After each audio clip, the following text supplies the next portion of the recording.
electromagnetism. Our body is electrical. This is all electronic equipment. The heart, the lungs, the brain. I mean, this is electrical equipment. It's all electrical. Everything is electrical. I remember coming home one day, and we were going to go into one of the kids' teepees with his parents, and the mother said, "Take those shoes off, they'll make you sick." Why she would say they would make you sick, well, I wouldn't have had a clue at that time.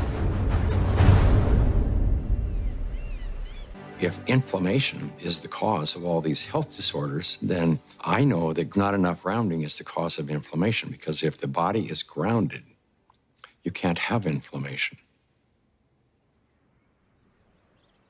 And in 1980, I started working at the Food and Drug Administration, where I led a team of biostatisticians, and we reviewed clinical trials for new medical devices.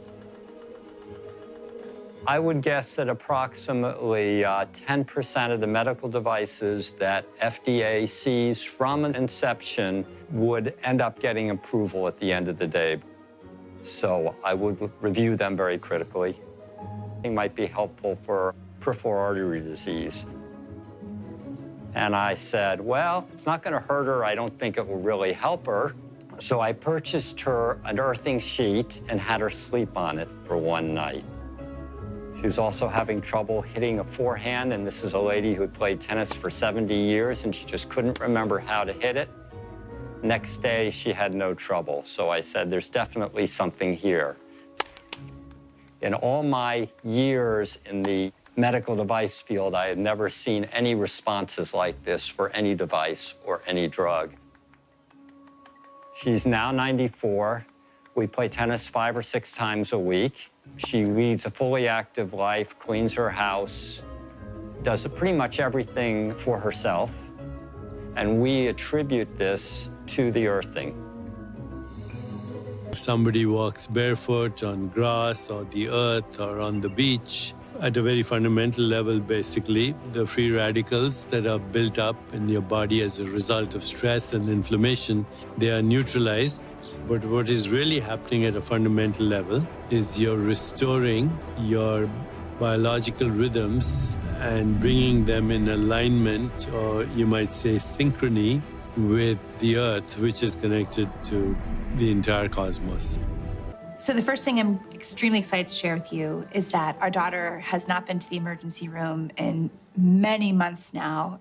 You know, I can't tell you how many nights at 2 a.m. we wound up in the emergency room because she couldn't breathe. And now she's like any other kid. So the surprise side effect of grounding our daughter was I got grounded. Right. And as you can see, I've had a complete transformation. Can you explain what happened to me? Yes. As soon as you get grounded, the first thing that happens, you quiet the sympathetic nervous system, and then eventually the adrenals will start to recover. But when your adrenals become exhausted because of too much stimulation here, then the sympathetic overdrives, and then you end up with adrenal fatigue, and that is the precursor to most all of these things, including weight gain. I never would have believed that you and I would be sitting here having this conversation. Not in a million years. Have other women reported weight loss as a result of grounding? Yes. Not to the point that I could come out and say, well, get grounded and you're going to lose weight. It starts up here and starts, getting the pain out of your body, getting the stress, the anxiety, the irritability, the depression out of the body. And then all of a sudden, the right hormones start to surface. Your energy comes up, metabolism comes up. It's, health is not something we really have to work on. We have to let it be. We have to take the things that are interfering with our health, that are compromising our immune system, and remove them from our life. And then the body will go back to normal. I would say about 95% of the day I am grounded because I believe it's just a no-brainer. Go outdoors, take your shoes off, stand barefoot on the earth, or sit on the earth, put your feet and your hands on the earth, and you will instantly notice the pain and inflammation begin to drain from your body. I got my life back is probably the most common refrain that I hear. Thank you, I got my life back. I got my life back.